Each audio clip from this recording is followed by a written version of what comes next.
Okay, time for a new video, and if this is the first video you've seen of mine, then thank you very much for checking it out. It is much appreciated. Do feel free to take a look at older videos of mine in your own time if you so wish. And if this is yet another video of mine that you're watching, then thank you very much for returning. It is, again, much appreciated.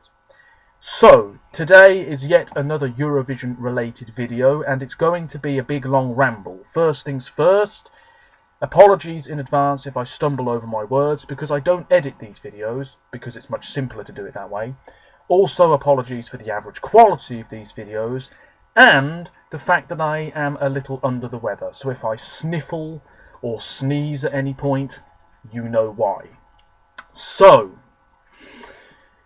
this video is going to be a game of two halves, really. I'm going to talk about what I want to talk about, which is the United Kingdom at Eurovision, and where things have gone wrong, and how I think the BBC could possibly fix it. And who knows, I might get very angry at one point. You know, it's easy to get angry with the UK's performance at Eurovision, because often we're so disappointing. And then, at the end, I'm going to very briefly listen to the acts in the running for Norway this year, because the songs were revealed earlier. I haven't listened to them at all, and I have a video loaded up waiting to go. I'm going to do my very first thoughts in this video. So if you want to hear what I think about Norway's chances at this year's contest, stick around until the end. But first, I'm waffling already, I do apologise, this often happens in my videos. The UK at Eurovision, well. Dear me. Let's begin in 2000. So, we had one in 1997, we've won 5 times by the way. Most recently, in 1997, we finished second a load of times as well. And we finished last 3 times, most recently in 2010.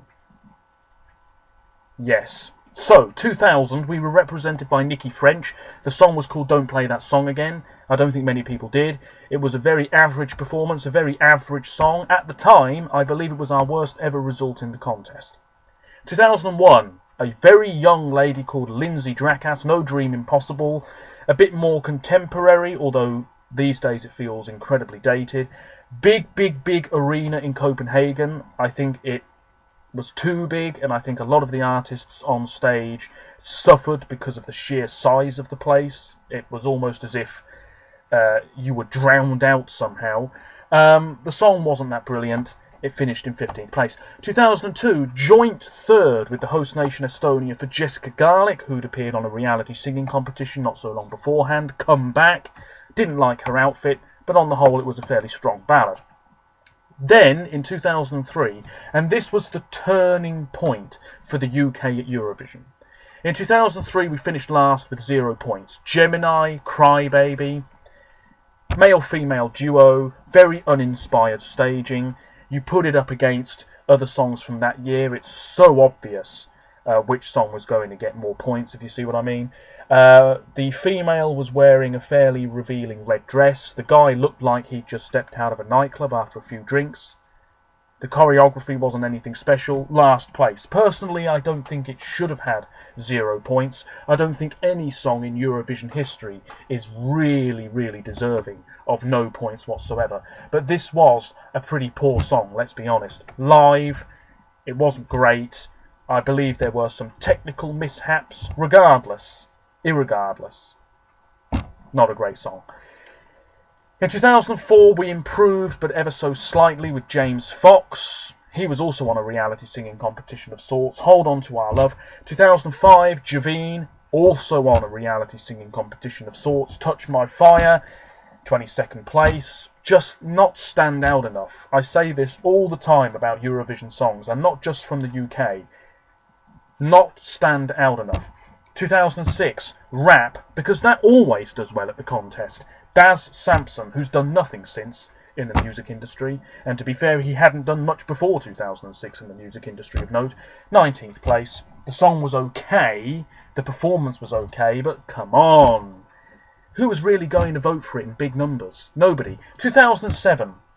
This, for me, was the year in which the UK thought We don't care anymore. We're never going to win again. Europe doesn't like us. And I think it was also the year in which the BBC gave up a bit. Scooch. Now, I remember the national final because it was Terry Wogan. And at the end of the show, it was between Scooch and I think this French-born lady called Cindy. And he said Cindy. The lady he was presenting with said Scooch. And in the end, after a moment of confusion, Scooch were announced as the actual winners. Ridiculous. Utterly ridiculous. Never trust British voters. Scooch went to Eurovision and obviously they finished towards the bottom. 2008, Andy Abraham, who'd appeared on a reality singing competition and hadn't won it, by the way. Andy Abraham, even if 25th place, joint last. Personally, I think this song should have finished a bit higher. But alas, 2009, Andrew Lloyd Webber came in, very established songwriter, obviously worked on loads of musicals in the past. Diane Warren, who very recently was nominated for an Oscar, she co-wrote the song. It's My Time, very safe entry. There's nothing wrong with a safe entry because it means that from all across the continent, people are going to be able to listen to it and just sort of appreciate it for what it is. You know, it's not too wild, or it's not a genre that is clearly not popular in this part of Europe, but people love on this side of Europe. Do you see what I mean? So, Jade Ewan, 5th place. Nothing special, though, when you think about it. Great voice, but the song as a whole, fairly average. Maybe that's just me. 2010. A longer national final format. Pete Waterman, very successful songwriter way back in the 80s, wrote a load of songs for Kylie Minogue. He and his writing team, they were involved. That sounds good to me. Josh Dubovy, atrocious, so dated, vocally not great, staging was pretty rubbish. 25th place, 10 points. Poor stuff. And by now, Eurovision fans in the UK were definitely losing hope. Neutrals and non-Eurovision fans were saying we should give up. Europe doesn't like us. What an attitude to have. It's just typical. 2011, internal. The BBC thought, let's change things. They picked Blue, who by 2011 had sort of faded in popularity. But when they were successful, several years before that, they had hits all over Europe. I Can, 11th place. Not bad. A fairly modern pop song. A fairly slick performance. Lee Ryan's high note towards the end wasn't brilliant. It's well worth saying that we would have finished in the top 10, I think the top 5, if 100% public vote. The juries hated us, though. People often forget that. 2012, internal again. Who on earth at the BBC thought this was a wise idea? Clearly they didn't look at what other countries were doing. They thought, how about we send an ageing musician who hasn't had a smash hit in the UK in decades? I know, Engelbert Humperdinck. Great choice. Love Will Set You Free, On First, ballad, forgettable, and although he gave it his all, was it going to push for the win? Obviously not. 25th place. The BBC, the following year, thought, okay, ageing musician who hasn't had a hit in years didn't really work. Let's do it again! Bonnie Tyler, Believe in Me, an okay song, but so average, so one tone. You put it up against other songs from that year, it's obvious that the UK is not going to get that many votes. It's obvious. Although the song's not that bad, it finished in 19th place. So the following year, the BBC thought, okay, ageing musicians is a no-go. We're still not going to let the public have a say. Let's pick a complete unknown and younger musician. So they did. Molly, with Children of the Universe. This was one of the favourites to win. Did it? Of course it didn't. 17th place. Now, I do think this should have finished a bit higher.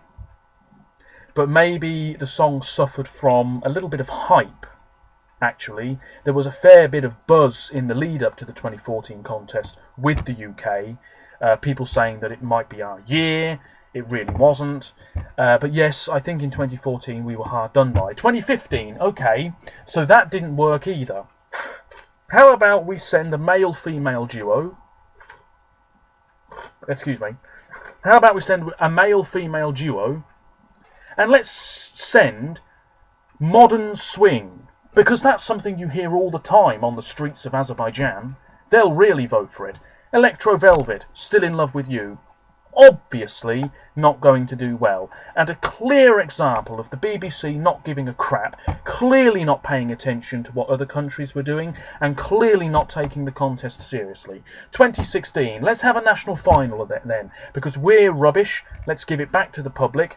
Joe and Jake, two young guys, You're Not Alone.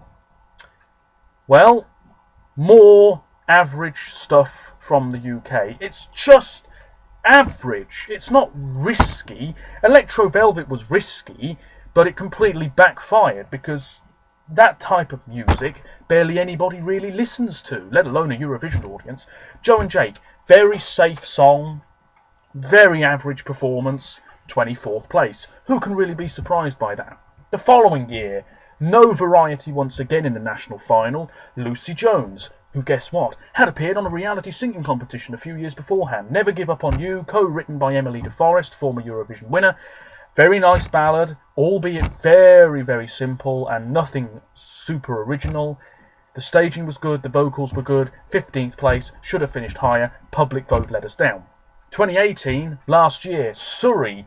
So average, so bland. Why did Israel win? You can tell within 30 seconds why Israel won. Why did Cyprus finish second? You only have to listen to 30 seconds of it.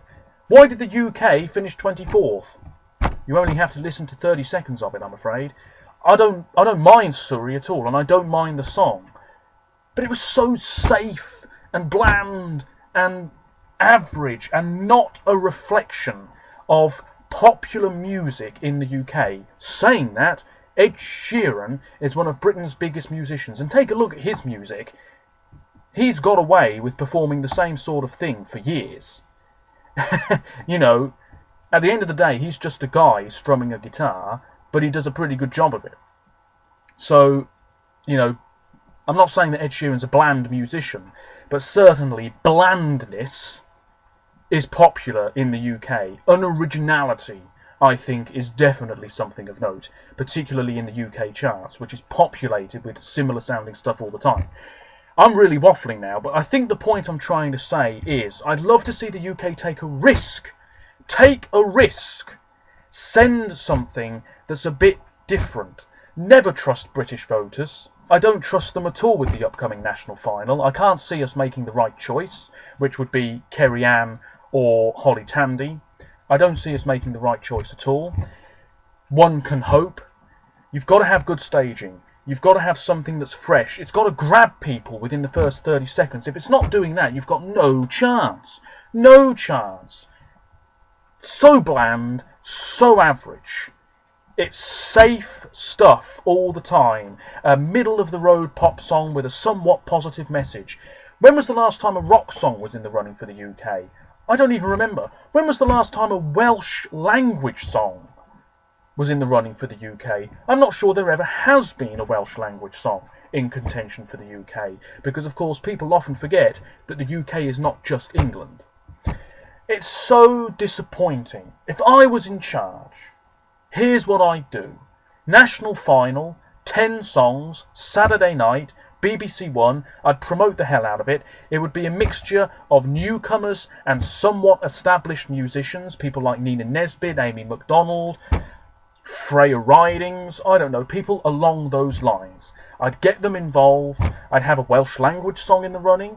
I'd have a mixture of English, Scottish, Welsh and Northern Irish musicians, young, somewhat older, male, female, duos, bands, rock, pop, soul, jazz, R&B, variety, left, right and centre. And the songs would have to be quality. I'd listen to every one submitted, and if it wasn't good enough, I'd be telling you to get stuffed. Go away, your song's not good enough. I'd only want genuine quality on the table. And as a Eurovision fan, I like to think that I know a quality song when I hear it. In fact, I listened to one yesterday. It was Kate Miller-Heidke. Her song in the running for Australia, I think is absolutely superb. And if it were to go to Eurovision, I think it would be a serious contender. Do you think the BBC would consider a song like that? Of course they wouldn't. They want to play it safe. They want something that's bland. They want something that's got no oomph in it. The last time the UK sent a song where I listened to it and thought, wow, this is genuinely good, was probably 2014. Before that, I don't think there's been a song in my lifetime the UK has sent where I've listened to it and thought, wow, we are serious contenders. 1997, I was far too young to remember. But I'm sure that if I was 25, the age I currently am, in 1997, I would have thought, wow, Katrina and the Waves are going to smash this. And of course they did way back when. So, changes have got to be made. Clearly, nobody is paying attention to what other countries are doing. Lithuania have loads of songs, loads of shows. Sweden have a very successful format. Australia are having a national final. Admittedly, the quality on the whole for Australia this year, it's very so-so. But still, I think on the whole, stronger than the UK's batch. 3 songs is not enough. 6 musicians is not enough. We need more variety. And we need quality entries. Quality entries. You can't tell me that the BBC delegation listened to the 3 songs in the running for us this year and thought, we've got a winner here. We're going to smash it in Tel Aviv. No. No. And I'm afraid if those 3 songs were the best 3 songs, then I dread to think what the other ones sounded like. Where's the quality? Where's the originality? Where's the diversity? That's the key. I'm amazed more people aren't talking about diversity. It's unbelievable. Anyway, I'm well aware that this video is a complete and utter mess, but let me know your thoughts. Let me know your thoughts. I'm interested. I think the UK plays it too safe. I think we are very content with sending average songs with a fairly upbeat message and a song that's really trying to appeal to as many people across Europe as possible without taking a risk, without doing something that's a little bit different or unusual. That's why I brought up the Kate Miller-Heidke song, which is in the running for Australia. I heard it yesterday and I was just, whoa, this song is great. Why aren't the UK sending something like this? Maybe there wasn't a song like that in the running for the UK, and therefore the BBC didn't pick it for the final 3. So, I don't know. I'm really waffling and I do apologise about it. This video's very messy. But things have got to change. A better national final format, better quality. Don't settle for average. Settle for genuinely good stuff. Try and rope in established names. Really take a look at up-and-coming musicians. Take a look at Dodie. Very successful on YouTube. She's just had an EP out, which is going to chart in the top 5 this evening, more than likely. Ask her. See if she'd want to do it, because she'd be a fantastic choice. Take a look at what's popular. Take a look at the music that's successful. And think, are people in Iceland going to like this? Is this what they listen to in Reykjavik? Is this what they listen to in Moscow? Is this what they listen to in Rome? And if the BBC delegation, if the team in charge are not looking at other countries, shame on them, because they really should be. And if these musicians in the running for the UK this year, Holly and Kerry Ann and Maid, the band that's in the running for us, if they're not taking a look at recent editions of the contest and seeing our entries in comparison to the entries that did well, they should be doing that right now. And they should be saying, okay, here's our song, that's that song, how are we going to do better than that song? How are we going to stand out as much as that song did? What can we do? Or is it simply a case of, the song's not good enough? Maybe it is. I don't know. Anyway, I said I was going to listen to them. I now am. Apologies once again. This video is such a mess, but I'm going to upload it very shortly anyway. Norway, this year, 10 songs. I'm going to listen to them for the first time. I'm watching a video by a guy called Platin Sam. I assume that's a guy. I've been subscribed to his channel for years. Here we go. The first song is called Fake It by Hank von Hell.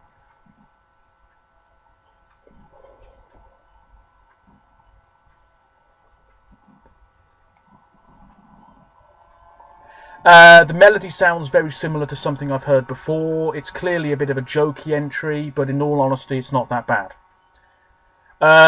Next is Anna Lisa Kumoji with Holler.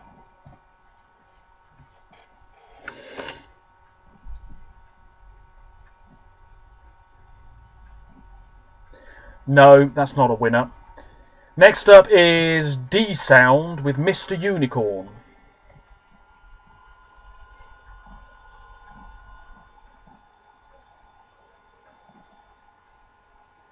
No, that's got no chance.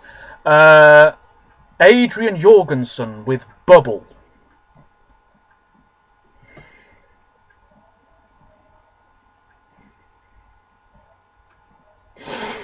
It's okay, but nothing special. That's exactly what I mean by an average, safe Eurovision contender. Next up is Chris Medina with We Try.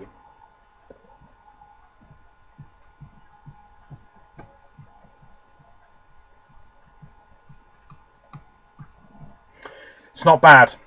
It's not bad. Kjetil Mørland, he's back with En Livred Man.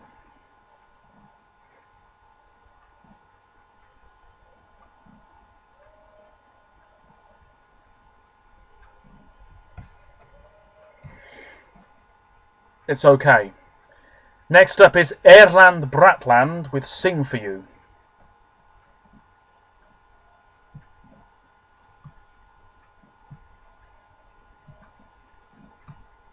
No, not enough power in that. Karina Dahl with Hold Me Down.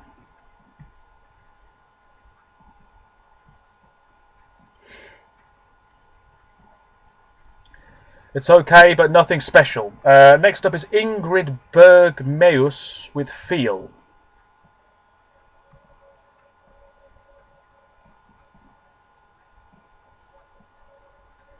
No.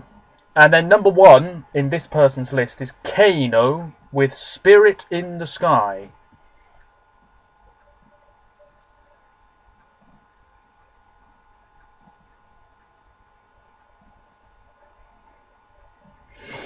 It's okay. I'm not blown away by anything. First impressions, it's either going to be Chris Medina, Mørland, or Kano. There you go. This video a complete and utter mess, but I'm going to upload it anyway.